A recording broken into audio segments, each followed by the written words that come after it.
Hello, hello, hello, roses. Even if it's the morning time for you, afternoon, or evening, I bring you greetings from the United States in the great state of Michigan, better known as the Mitten State. And you are watching Get Into It with Kimberly Willis. In this show, we talk to different survivors, oncologists, radiologists, caregivers about this ugly disease called cancer. And I am your host, Kimberly Willis, your wellness boutique advocate. And I do that by giving different products and services to help those cancer survivors and their families.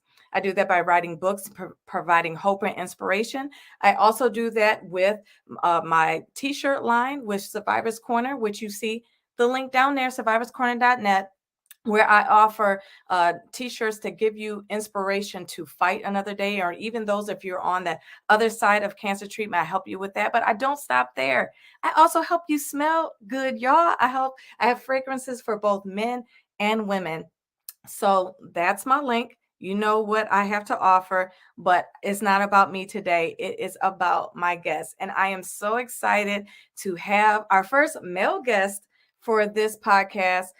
It was really important for me to make sure that our guests are diverse, that you're not only just seeing females, you're not only seeing those who have just battled breast cancer, but just males. It just our whole universe is diverse. So why not have diverse guests? So I want to no longer prolong the time. I want to read our guest bio, and then I'm going to show you guys the 30-second promo video that he made for you guys, and then I'll bring him on. So Caleb Berger is a health information technology and revenue cycle professional with nearly 10 years of healthcare operations and IT experience. After being diagnosed with testicular cancer, he underwent the standard radical inguinal orchiotomy and has been cancer-free for almost 3 years, speaking up about the mental and physical effects of testicular cancer on men's health. And he has a passion, and he says that if you feel something, you got to say something. Caleb is a collegiate graduate of anthropology and healthcare management and is currently pursuing an MBA, and he is the manager of the Revenue Cycle Information Technology at Shirley Ryan Ability Lab in downtown Chicago, the Windy City, and plans to begin teaching as an adjunct professor of technology at a local university this year. So I'm going to play his promo video, and then we're going to bring him onto the show. My name is Caleb, and several years ago, I was diagnosed with testicular cancer. I think sharing my experiences will hopefully encourage other men to talk to their partners and healthcare providers if they're experiencing issues. Testicular cancer can be a very curable disease until it isn't. So if you're feeling symptoms and you're anxious about talking to your provider, listen to our conversation and hopefully it will relieve some of those anxieties. Thank you. So listen, I'm really excited about that. Make sure that you like, comment, and share this broadcast, because I know you guys know a male that doesn't want to go to the doctors or is afraid to go to the doctors. And let's bring in Caleb so we can have this conversation. Hello. Hello. How Thank are you for you? having me. I'm doing fine, thank you. Good, good. I'm so excited to have you on as our first male guest. So you hold the title for that. So that's awesome. And thank you for carving out your time. I know we're in a different time zone and we had to make some last minute adjustments, but I truly thank you for being here today. Yeah, I appreciate the opportunity to get on and speak up a little bit about my experience. Yes. So I know I've read your bio, but let's dive into who are you as a person? Ooh. Who am I as a person? Well, I don't like to be defined as just somebody who had cancer. So I think that our community probably feels that way more often than not. Yeah. I would say that I am a young, charismatic professional that loves his dog and likes to learn things and be outside. Chicago is pretty cold, so summer's on the way. But I guess just as a person, I enjoy learning and being in the experience of life. I don't know. I don't have too much of I'm not special in any way. So, Oh no, you are. You are. And first, I just want to highlight your nice, bold background. That is so dope. I love that. oh, So tell thank us what, for the dog lovers that's out there, what you. type of dog do you have? Ooh, she's a Greyhound Lab mix. Awesome. So her name is Gracie. Yes, she's got the long greyhound legs with the tiny paws, but a big old lab body. So she looks a little awkward sometimes.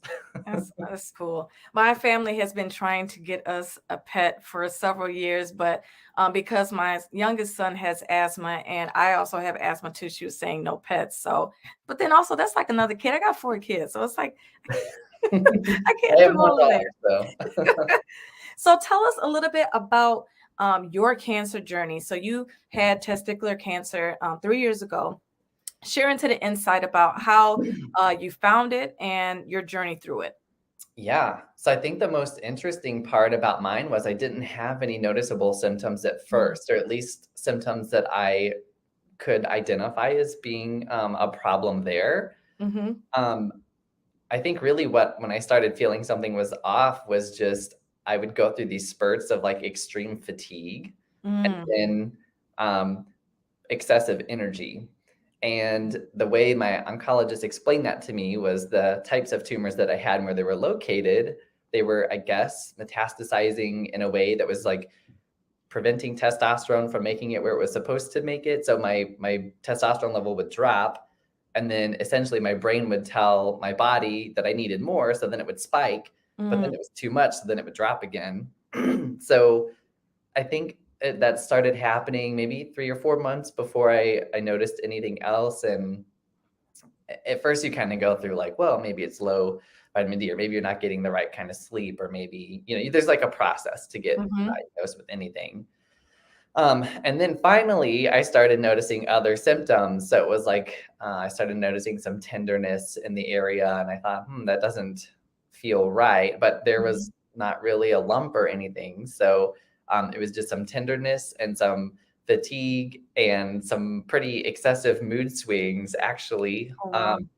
I've always been a pretty, I feel like, polite person and pretty professional in a corporate environment, but I was doing a mix of getting like legitimately angry at like my boss and people that I was working with at Cerner Corporation, and then I'd be like super sad, and then I'd be super happy, and um, people were like, "What's wrong with you?" And I didn't Mhm. know.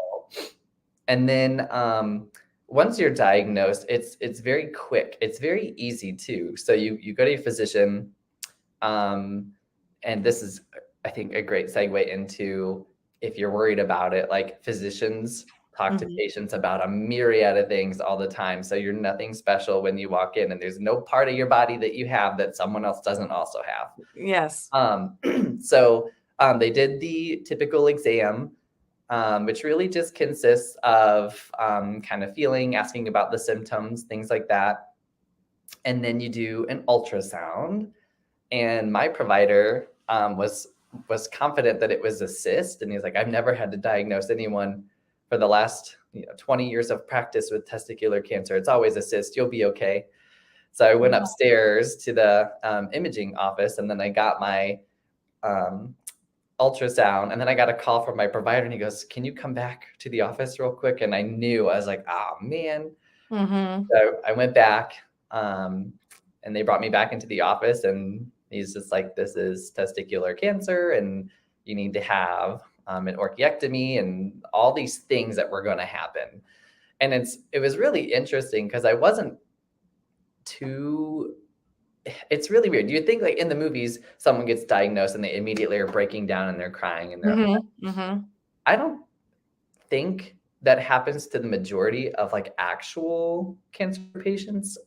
I think it does happen, I'm sure, but a lot of the friends that I've made, like from going to my appointments and such, we all kind of had the same experience. It was kind of like they tell you, and you don't know what to say or do. You're just like, wow, I have this thing that is like Mhm. supposed to be something on a TV show, and then they're talking, and you don't really know what was happening. They tell you all these things that are about to happen, and then you kind of leave, and you're just like, it was like a whirlwind of information, tons of questions that you want to ask, but you also don't know how to ask them or like what questions you really do have. You just know you want someone to keep talking to you about it. Yeah, yeah, absolutely. And I think I was scheduled for surgery 3 days after that, which is a hilarious story that we can get into, but I might as well just tell you since we're going. Yeah. So I had a radical inguinal orchiectomy, which is where they go through the lower abdomen and then they remove the affected testicle all the way up through the spermatic cord. And it was funny because they ask you if you want a prosthetic, so you can get essentially a replacement part. Okay. I didn't know And I that went was an ahead and option. opted. Wow. Yeah. I went ahead and opted to do it because I was like, I'm like 24 or wait, 26, and I don't know. I just wanted it for my own personal like mental well-being. And so I showed up on a Friday, and the nurse, like I was waiting forever, and the nurse comes in and she's like, "I'm so sorry." And I was like thinking, what happened? I've been in healthcare for a long time. I'm like, something like maybe the physician got sick or something. They lost the prosthetic somewhere in the mail. So Oh my gosh. I know she was really upset, and I like was dying laughing, and I'm like, "You've got to laugh about this." She's like, "I'm Yeah. too upset," and I'm like, "I wish I was doing this today because I want to get it over with." But how funny is that like you literally lost my replacement part, this particular part in the mail. We just had no idea where it was, so they had to like You need a tracker on your parts. yeah, they had to like take a couple of days to find it. And I'm like, God, I hope you have a tracking number. Oh my gosh, that's crazy. Yeah, it was pretty Wow. funny. So then a couple days later, had the orchiectomy, everything went fine. And then I walked a 5K like literally 4 days after that. So it was a Wow. really simple procedure. It wasn't super bad. I was luckily in stage 1. And I haven't had a, knock on wood, I don't have any actual wood here, but issues since. So that's kind of my story. Your story. Wow, you mentioned earlier about, when a cancer survivor is newly diagnosed, that, we're not always in the movies crying. I think part of that reason is because when you are called back to the office, something's off. And I think that you're already bracing yourself. So you're already having that moment a little bit already. So by the time that you're told, and depending on how it's told, because some depending on the doctor, their tone and delivery is different.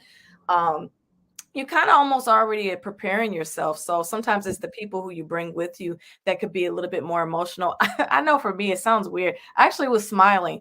I know it was nothing to be happy about, obviously, but it was just like, hey, I'm gonna be all right. I'm looking at my husband like it's gonna be okay. So because I already processed that when they said, hey, we need to schedule your appointment after 2 days after having my ultrasound. I was like, I think something's a little bit off. So I like how you mentioned that even when they lost your parts in the mail, that you laughed about it because in order to survive cancer, I truly believe that is a mental game to deal with as well as a physical one. You have to really make sure that you are putting your a positive space to be able to fight this journey that you're getting ready to go on to. But I want to really get into this real quick. Why don't men like to go to the doctors?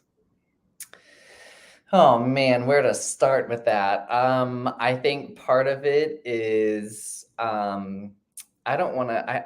I hesitate to use the phrase toxic masculinity because I know that can be off-putting to some individuals. But honestly, I think it's a feeling of being emasculated if you have to go in and have something checked down there.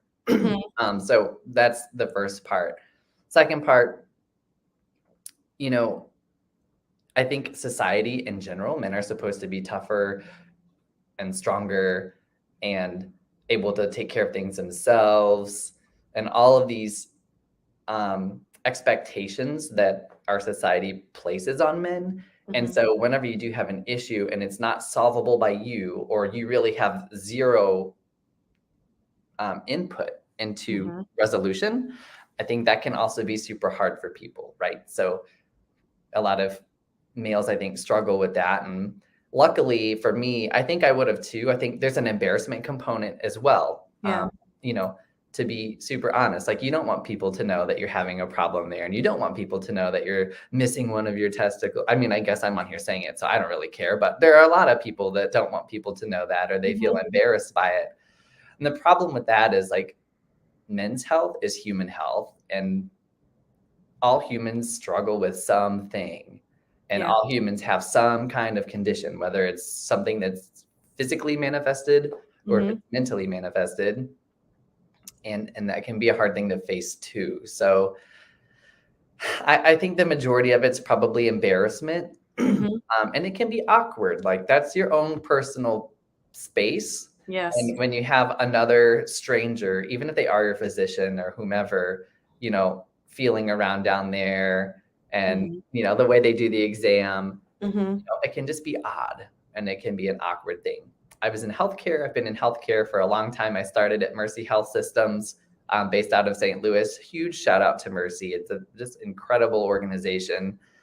Worked with a lot of physicians and nurses there side by side. So I learned to cope with things that are embarrassing because I saw it. I worked in the ER for several years. And for me, it wasn't as big of a deal, luckily. So whenever I finally noticed something was off there, I just went ahead and scheduled it right away. I didn't really have to think about it too much. But I know that's not everyone's experience. So yeah. I'm glad that you dived into that because I think it's really important because there is an embarrassing factor. Even with myself with having breast cancer, and that's a sensitive thing too. Being a female, we are already invaded with different doctors for different things, for pap smears to having children, to just, again, the physical exams that we have to do every year. So we're already exposed per se already, where the guys may not necessarily have that. So it's a different type of experience for, I think, a male versus a female with that. So dive into the emotional state, into having the exam, and then your treatment plan, because there's things that you have to do. You've had to have surgery, things like that. So talk about the emotional state in that process. Yeah. I think the most difficult part, honestly, was all of the, and continues to be, the surveillance appointments. At first there's shock and it's like, there's no way, like, nah, that's not me. I don't have cancer. And then there's okay, I have cancer, but I got into the mind space of it's the good kind, which really it's not the good kind, but luckily it was early. So as I said in the promo, testicular cancer is very curable until it isn't curable. And then when it's not curable, then the prognosis is not good. So people who wait, you know, excessive amounts of time to where they really start experiencing pain and things like that, their emotional state probably is a little bit worse because the prognosis, like, you're fine, we can help you, you're fine, we can help you, you're fine, we can help you, but you should get some help soon. And then it's like, oh, you probably aren't going to make it, like that kind of thing, the longer you wait. And that's with any type of cancer. So I had the shock factor. I had some of the depression. It was a lot of like, why me? Just a little background on just like the people in my life. Like, I love my family, I'm very close, but you know, my family has struggled with like drug addictions, and they've struggled with alcoholism. And I'm the only like college educated person in my family. I go to the gym every single day. Well, not every single day, but like 5 days a week. I don't smoke. I'll have like social drinks and things, but I'm not out doing that all the time.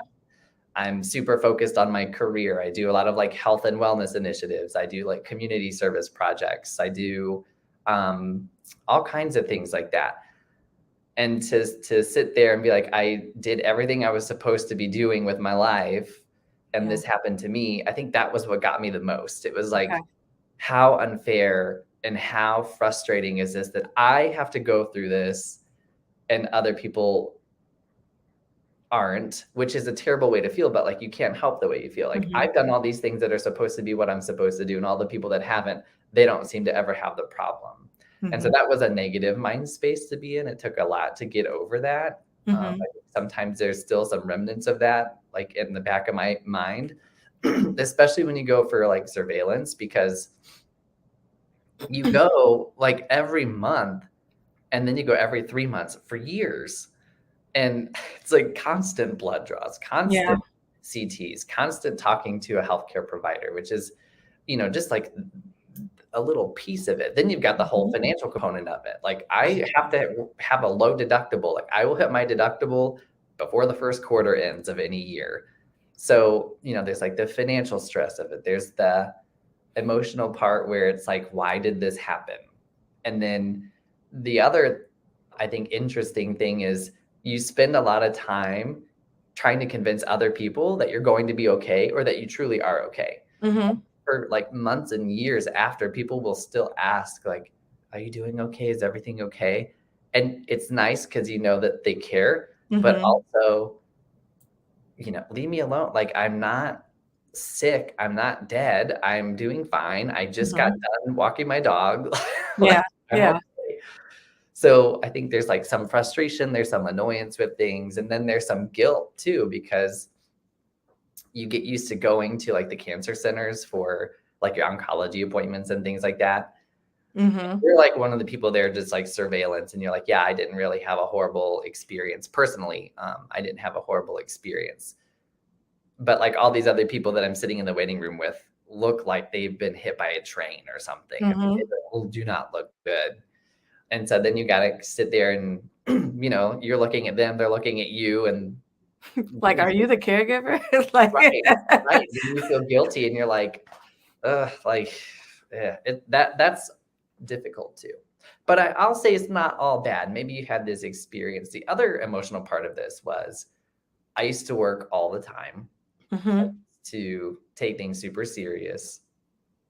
And now I don't so much. Like, I'll work hard and I work, if I choose to work over 40 hours and I'm choosing that, but I don't let little things like wreck my mood typically too much. Everyone's got complaints and stuff, but I think it taught me too, if let's just say, yeah, I hadn't have made it, I would have been 26 and I was like, I didn't accomplish anything but get my degree and then work all the time, 50, 60 hours a week. So I think it changed my life perspective. And I think that was a super positive thing that came from it. Yeah, absolutely. I think as a cancer survivor, you begin to appreciate life more because you realize that something tried to take you out. So you start thinking about your life goals, and if you have obtained those things, and life is too short. Like some of the arguments that you may have with individuals, you try to resolve a little bit quicker. We're humans, so we're still going to get angry. We're still going to go through all those different roller coasters, but you try not to have it last as long because you know that life is so precious. Yeah. And I want to be able to encourage you. You had mentioned, you said that, you was doing the straight and narrow and you just don't understand why you got it. And at first I was kind of like that too, but then I realized that there's pain in our purpose. And like you being on this show is a testament of that, because you are going to inspire so many men and women, because you're helping wives and girlfriends and partners and all of that, who is able to say, hey, sweetheart, you need to go check about yourself. And even for the men, they'll feel a little bit more comfortable knowing, like, listen, okay, I'm not the only one who may be experiencing this, because there's some men who has breast cancer, and like, who wants to have that? Like, no one wants to have cancer at all, but like testicular cancer and breast cancer are like ones you don't want to say out loud almost, because it's like, it's a sexual part. So, it's like, yeah, I don't know if I want to dance around this topic at all. So I just wanted to encourage you with that, but to keep on going, keep on being an advocate. That's one of the things that drew me to you, because I saw how you were open about your story and how you wanted to help save a life, because at the end of the day, if what we say can help change a life, it makes it all worth it. There's some individuals that has went to the doctors after watching this show, and hopefully, that will save their life. And I pray that this will do the same for other cancer survivors as well. But listen, Roses, I want you to make sure that you understand what he is saying about going to see about yourself. You hear it almost every episode from several different people that says you need to go and check yourself. if something is off. It doesn't matter if you're male or female. If something is wrong, please go see about it, because you don't want to look like you've been hit by a bus when you're in in the waiting room. You can look like how we look like. You don't have to look like what you're going through. Some people think that cancer survivors have to look like we're on our deathbed. And that's just not the case. This guy just said he did a 4K walk. Can you talk about this 4K walk that you did 4 days later? Yeah. So there was a color run, and it was sponsored by Anytime Fitness in Union, Missouri. And I went home after my surgery because I had a bunch of like things that I had to get figured out. So I went back and stayed with my parents for a while, and I felt pretty good, and I didn't want to lay around the house anymore. And I thought, oh, I don't know, I can't run a 5K, but I could walk it. So my family was like, okay, well, we'll walk it with you, like my little brothers. And so Saturday morning, I got up, and we didn't walk fast or anything, but we walked a 5K, and it was just good. I mean, luckily, a healthy lifestyle is important for a number of reasons, but when you have a surgical procedure, the more physically fit that you are, the easier it is to recover. So I had a pretty, easy time recovering, fortunately. So yeah, that was about all there is to that story. It was fun. I enjoyed it. You're very right about making sure that you are fit prior to. That really helps your chances with that. With you being already in the healthcare system, how was that dealing with your own personal battle with cancer? So you said, you mentioned you've been to the ER and you saw these different things, but when it hit home for you, what was that? Especially when they start throwing that medical jargon at you, which you probably already understood, but it's different when it's for you.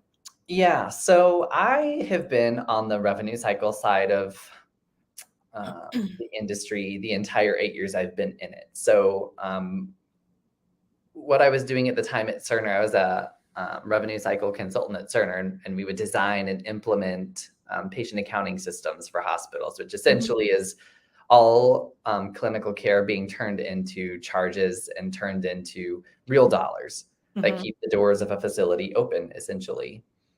And so I had an easier time with, I think, the billing parts and expecting when to expect a bill and what I should and shouldn't pay for.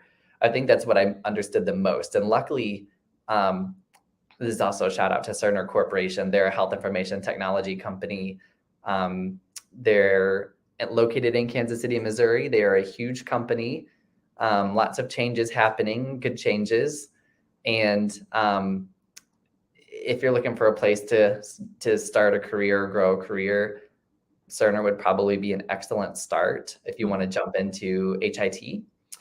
But through those experiences, I was able to kind of navigate the patient accounting part of my journey, which I think the financial part is probably, I would say it's almost as taxing as the actual physical part, because you get a different statement from the lab, from your oncologist, from your physician, from your imaging centers, to your oncologist, to I had a urologist. I mean, there was just like all these different places, and they are all on different systems. Cerner's put a heavy focus on interoperability, which means they are trying to get their systems able to essentially be able to communicate with a plethora of other EMRs, or electronic medical records. But until we get complete and total interoperability, no one has your information. Like all these different places, your information siloed. So that's why you have to provide your information 500 times to like 500 different physicians, especially if they're from different hospitals and things. So that was the most difficult thing to navigate. Healthcare experience definitely was great because I knew what to expect.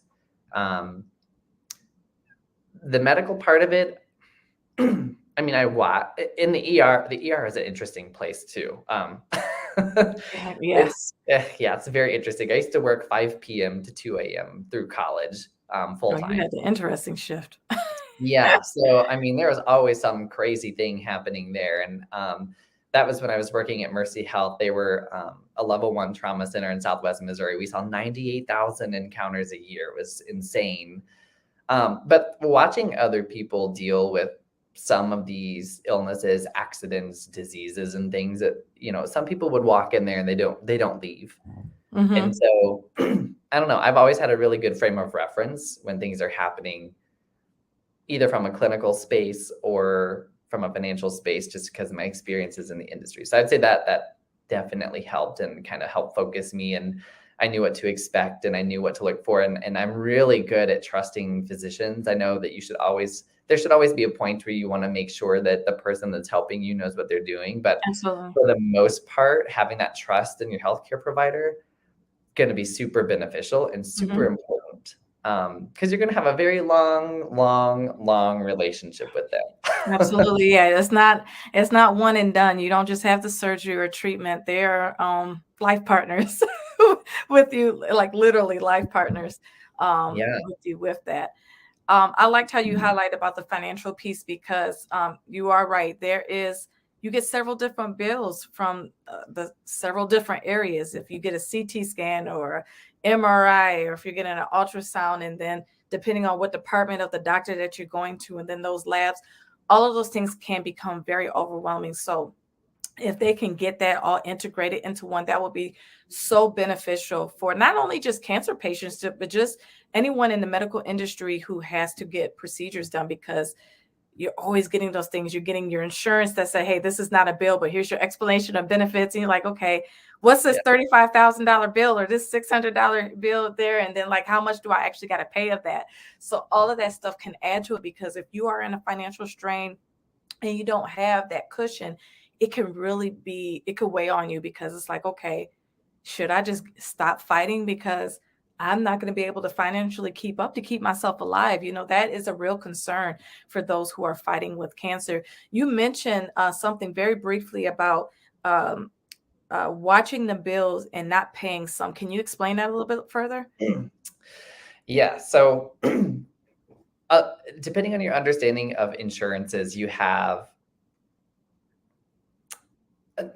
when you get bills submitted to your insurance company, they don't always go in order. Some places take longer to get your bill out than other places. So really, you might be billed, let's say you have to hit a deductible typically, which is like the first out of pocket that you have to hit in order for your insurance benefits to start kicking in. And typically it's 80-20. So they pay 80%, you pay 20%.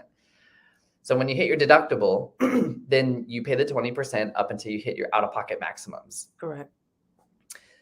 And then you have like your co-payments and things until you hit your out of pocket. The interesting part though is that, let's say I go to a physician and the bill is $500 and I have a $200 deductible. And I go to the physician and one of them is a $500 bill, but then I go to get an MRI and it was $3,000. I may get that $3,000 bill submitted to the insurance company before the provider does. And if it's the same date of service, the insurance company may pay that pay that first. And so that $3,000, my $500 deductible would have gone to that. And then I'd pay the 20% of the remaining balance from that particular service.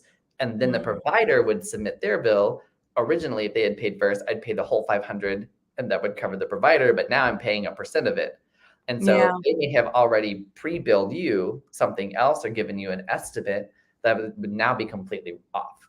So like you have to make sure that whatever you are paying, you have to go back through and you have to make sure it was submitted to the insurance company and the insurance companies calculated it in a specific order, just to make sure that if you're paying your deductible and you're paying your out of pocket, you're truly paying it because you need to, not because someone messed up billing, which unfortunately does happen. So it's very complicated. That's why medical billing is very difficult. It's difficult to do as a healthcare provider, and it's difficult to figure out as a patient. That was really good information, because I never really thought about it like that before, because you are right. You'll have several procedures sometimes on the same service day, and you'll see one come through, and then like a week or two later, they'll finally come along. But I never thought about it that way, about the order of billing. I just thought you had to deal with what you had to, how they processed it, but I didn't realize you can challenge that. But that's really good that you mentioned that, because they challenge us, because sometimes if there's certain procedures that or tests that the doctors want us to take, the insurance company sometimes will fight back. Like, is it really necessary for this individual to get this particular procedure? I have things denied one time that said, hey, you got to have an ultrasound first before you can even get this one. And it's like, for what? We're going to end up at the same place. It's just, now you just made it longer. So, Yep. yeah, that's the frustrating part with that. So, Roses, if you are in this situation, you say, listen, Kim, listen, Caleb, I cannot try to dissect my explanation of benefits. There are different agencies out there that will help walk you through those medical bills. Sometimes you are assigned a social worker. Use them to help you dissect those things, or to at least get you to understand that, so you're not ignorant to not knowing what your bills are trying to do in your pockets. Because at the end of the day, you're going to be the one that's going to be dealing with all of this, and they're just doing their job. So you have to really ensure that it's all straight, but use those resources that is there to help you with that, because you're fighting for your life. Sometimes you just don't have the energy to do that, but use those resources to help with that. Talk a little bit more about your support system. Who was there to help rally you and not to annoy you with all the questions on how you're doing? Yeah. Interestingly enough, I really didn't say anything to anybody until it came time for, I guess, the actual procedure. So my parents came to Kansas City and they were there with me. My grandparents came down. I've always been kind of a private person. I don't typically, I guess I would say, me personally, the way I deal with things is a little bit different than some. Like, I don't really talk about it too much. And it's not that I don't want to, I just never felt the need to. I've always been pretty independent. Mm-hmm. But, having my parents there, being able to go back, and I stayed with them probably for like 2 months or so while I was figuring out what I was doing. That was super helpful.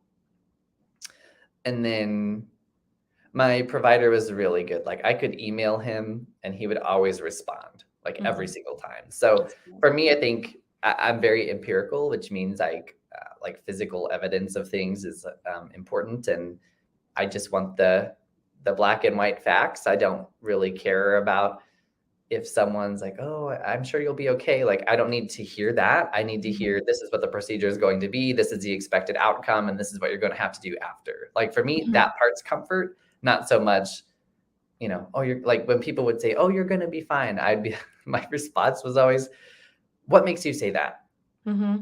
And it's always crickets. And I know people mean well. Yeah. And I think it's important to say, people mean well, but someone like me, I think, especially with like the industry experience, maybe that's where it came from. I don't know, but I always found more comfort in talking to my provider and understanding what is happening to me today, what is going to happen to me tomorrow, and what do you expect the outcome to be in 3 months, 6 months, a year. So Gotcha. Probably not the answer people expect, but it just kind of is what it is. And that's just how my brain is wired, I guess. Yeah. Going back to that financial piece, LT Willis said, good point. That could be another reason why men delay visiting the docs, because of the vulnerability and trust. Trust is a part of that journey as well. Thank you, LT. Yeah, that's another thing. Is I almost feel that sometimes guys will be like, okay, I don't want to get poked and prodded. I don't know if I can trust my doctor. I'm just not going to go. Like, so they're like, no, you got to go. You got to go and see about yourself. So if you don't hear anything else today, make sure that you are going to see about yourself. Is really that important to ensure that you are making sure that you are going to self-care, just making sure you are doing the necessary steps to be well. But I want to dive into intimacy a little bit. You said that we could talk about everything, and we're going to do that. And I even wrote it down in such a way that was PG-13. So I'm going to look at my notes real quick. I said that having cancer can disrupt, halt, or change the functionality of your body. Can you share a PG-13 version of your journey on that? Yes. I will really focus here and try. So to be 100% transparent, my changes, like my body functions exactly the way it did before. That's good. And I think that surprises people. Everything. And really not too many people even notice, or if they do notice, it's like a question and then it's like, oh yeah, I had testicular cancer, and all of a sudden it's, wow, that's really awesome. It's never had any real negative effect that I can think of on like my sexual well-being. And I think that's super important for guys out there to know, like, everything is still going to work. People do not care. And, you know, if someone did, do you really want to be sharing yourself with them anyway? Correct. You know, I mean, that's like a big part of it. You know, people might think, oh, they're not going to be into it, or they won't be into me. Who cares if they're not into you for that because you're not dead? Shame on them. Like, they sound kind of like garbage. So I would say it's fine. It looks all the same, so I don't have any differences, especially getting a prosthesis. Everything is fine. Like, I didn't notice any changes in like sexual drive, desires, anything like that whatsoever. So I think that's like also like a number one thing on guys' mind is like, all these things will change. It doesn't, and it won't. I promise. It was exactly the same before and after. Now that might be different if you have like a double, but even then you can get testosterone patches and things like that function the same way. And you even like, you still will have like ejaculations too. I don't know if that's PG-13, but that will still happen even if you had like a double. So I would say if that's something you're worried about, that's like the easiest and least scary part of the whole thing. The scariest part is making sure you don't get sent to collections by accident. Oh gosh. To be honest, okay. Yeah. So if you're out there and you're worried about it, I promise it's not bad. You'll still be as manly as ever if that's your MO. You'll be okay. That's good. Have you ever felt at any point from the time you had surgery to the time that you finished and had the prosthesis that you felt insecure about how you looked? I know you said it looked the same, but have you ever had any ounce of insecurity? Yeah, definitely. Especially like right at the beginning, 100%. That was like my biggest concern, which is the whole reason I opted to get a prosthetic anyway. And that was just a mental component that you just, there's really not a way to like prevent it. There's not a way to make it less, and there's not a way to really get over it until you have your first encounter after that happens to know that it's okay. But yeah, 100%. And even now, once in a while, I'll think about it and I'll be like when I see my scar, like on my lower abdomen, like even that, I'm just like, because then if someone sees it or they ask, then you got to talk about it and explain it. And again, the worst part for me is always oh, I'm so glad you're okay. Or, oh, like it changes the dynamic. And I don't like when the social dynamic changes based off of that. Like, if you're going to hope that I'm okay, like wish me well on my final that I have coming up or something like that. I don't like it changing into, tell me about your experience. Like, that's like the worst part. How soon did you went back to work, or did you even stop working through this whole process? So Cerner was absolutely incredible about the whole thing. They were like, take off as much as you want. You know, do the FMLA thing. I mean, they were willing to just let me go. My manager at the time convinced me to take off 30 days just to let everything settle and figure out what was going on. Because after the first week, I was like, yeah, okay, I'm ready to come back. And she's like, you need to take some time, even if you don't think you do. So I took 30 days off after. And really the change, and again, Cerner was awesome with this. It was the surveillance appointments. I mean, I was having, especially like right after, you have 6 appointments a month, it seems like everyone, you have to follow up with your urologist, you have to follow up with your primary care provider, you have to follow up with the oncologist, you have to get your blood drawn, and then you have to go get your MRI. So like, or your CT. So I had like 5 appointments, and those are not quick appointments. So Cerner was really good about, you know, giving me the time to make sure that I could get to those appointments. I had a traveling role. So I was a consultant. I used to travel like almost every week.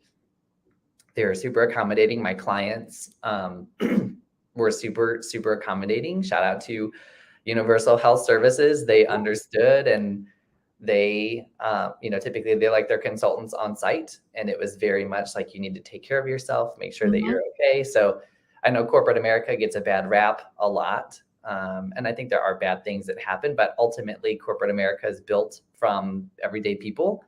And I had a lot of people that cared and just wanted me to make sure that I was okay. So that was kind of how I guess dealt with that part. But I didn't take too much time off work. I get anxiety when I do that, because it's like, if I'm not doing something, I feel like something's wrong. Yeah, you like to stay productive. Yeah. So like sitting at home too, I'm like, what am I going to do here? I don't want to sit here all day. You don't want to Netflix and chill. No. I got you. I think also with having cancer, you mentioned about when you're intimate with someone, exposes if that's the right person that you need to be with, depending on their response. I think the same goes for corporate America and your employer, because depending on how they treat you, because some corporate America jobs treat you like another number, and then some do treat you like you're an actual human. Yeah. And yes, we know that all of our jobs are expendable, and it could be replaced at any given time. But when you are shown the value that you bring, and how they respond when you have something like this happens, I think really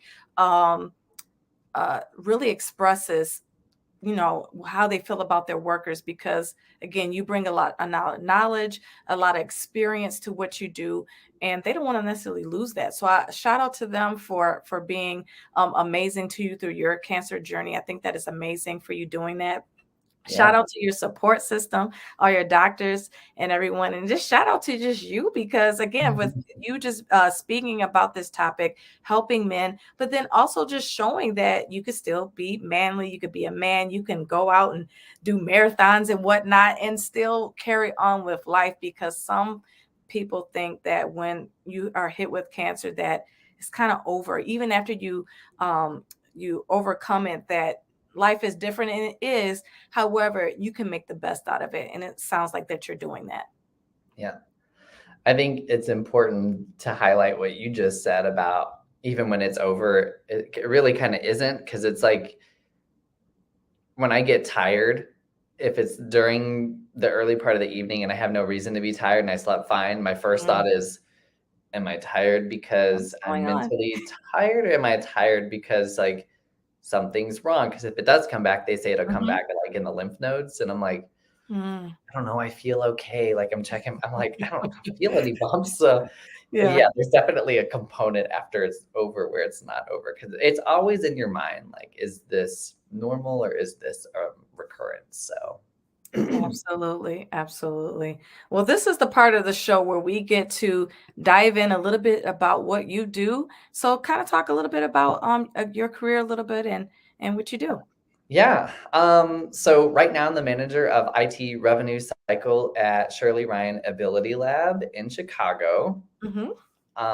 Absolutely incredible place to be. So we are an acute rehab facility, which means we're a rehab facility that does inpatient and outpatient rehabilitation. I think we're like, is it 30 years in a row or 31 years in a row, we've been rated the #1 rehabilitation that's amazing. center. Yeah. So that's a pretty cool designation. It's a giant glass, beautiful building, and it's state of the art. And we are what's called a translational research facility. So if I read from the website, it says, the first ever translational research hospital where clinicians, scientists, innovators, and technologists work together in the same space, applying research in real time to physical medicine and rehabilitation. And it's a really cool experience, because that means that when you're going through rehabilitation, and it's something that we're actively like doing research on, you get paired with a research scientist and like a clinical team. And we create new technologies, we create new prostheses, we build a lot of that stuff like in-house. And that's very cool to be part of. So we get to do research as participants too. Like I'm not a research scientist, but I will go down and be a research participant. Mm-hmm. And so like a couple weeks ago, I helped with like a robot that goes on the ankle. Mm-hmm. And I guess the idea is in the future to have have like a prosthetic that is actually able to provide more like normal gaits and walk. So we'll move for you and anticipate where you're going. And then we have like exoskeletons that are we're working on. And it's a really interesting and neat place because we have ability labs. And so in a lot of traditional research facilities, you have like your individual person going through rehab and they work with their, therapist and they're in their own room doing their own thing. Whereas we have like a very community based, and they're these huge multi-story rooms, and patients will literally work with their clinicians with each other to get through their therapy sessions, which is really, really a neat idea. Mm-hmm. And so I don't do that like as fun stuff as that. My teams essentially design, configure, implement, and maintain the financial platforms here. So we do all of the making sure charges drop appropriately, making sure patient accounting is able to get bills out the door, both to patients and insurance companies, make sure they're able to come back in and try to be as accurate as we can with it. So that's what I do here. But I find it super interesting. It's really cool. You got to kind of think about it. My team and the revenue cycle operations teams keep the doors open and the lights on, and the research scientists having things to research and the providers getting a paycheck. So that's kind of how we contribute. Yeah, it's kind of how we contribute. I got to think of it that way sometimes, because I think, man, I should go back to school and do something with some robotics. That would be cool. But, the need for what I do and what my teams do here is also like super important, I think. So that's kind of what I do at Shirley Ryan. That's awesome. I think that is amazing on your contribution, but also your company's contribution to healthcare. I think that is amazing to be able to have different medical equipment that will assist those who are going through rehabilitation, because that could be a very long and trying time, just trying to get things back to normal, whatever that was injured in that. So we totally thank you for that. I want to pop in and share your LinkedIn information. So if you have any questions like that, you can drop it right there and reach out to him, and he'll respond back, because he responded back to me, guys. So you can do that. But what I also like is just, again, how transparent you are about everything. But speak to someone who wants to get into healthcare and even into IT, like, if that's a profession that they want to get into. So getting into healthcare, let me tell you a little bit about how I got into healthcare. It was very difficult, and it can be. So I applied at Mercy Springfield for months and months and could not get a position. So I ended up volunteering there for 16 hours a week for about 4 or 5 months before I was given the opportunity to jump into working. So if you're wanting to jump into healthcare, you don't have to wait for your degree. You can literally start by volunteering.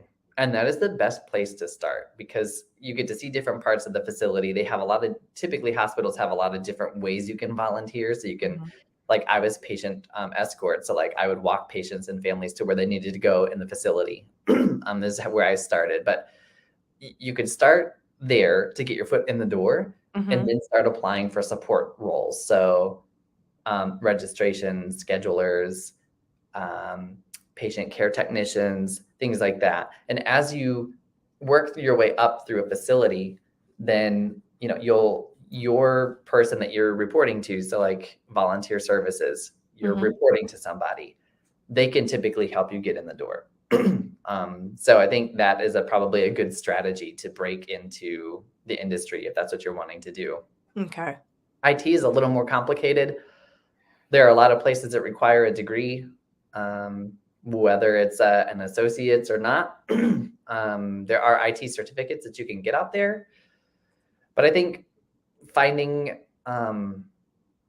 I accidentally landed in IT. I applied at Cerner for a revenue cycle consulting role. I didn't realize it was IT. The job description wasn't super transparent about what it actually was. And so I was a little confused when I got there. Thought I would hate it and would leave, but ended up really liking it. And here I am, 6 years later doing IS administrative stuff for a hospital. So jumping into IT, though, I think you probably want to try to think about like an associate's at a minimum, depending on what level you want to get into. Mm-hmm.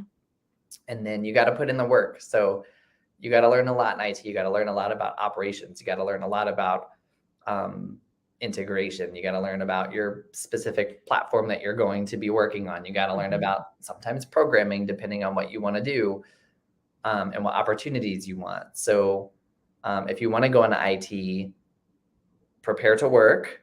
It is Absolutely. not a quick and easy thing to just jump in.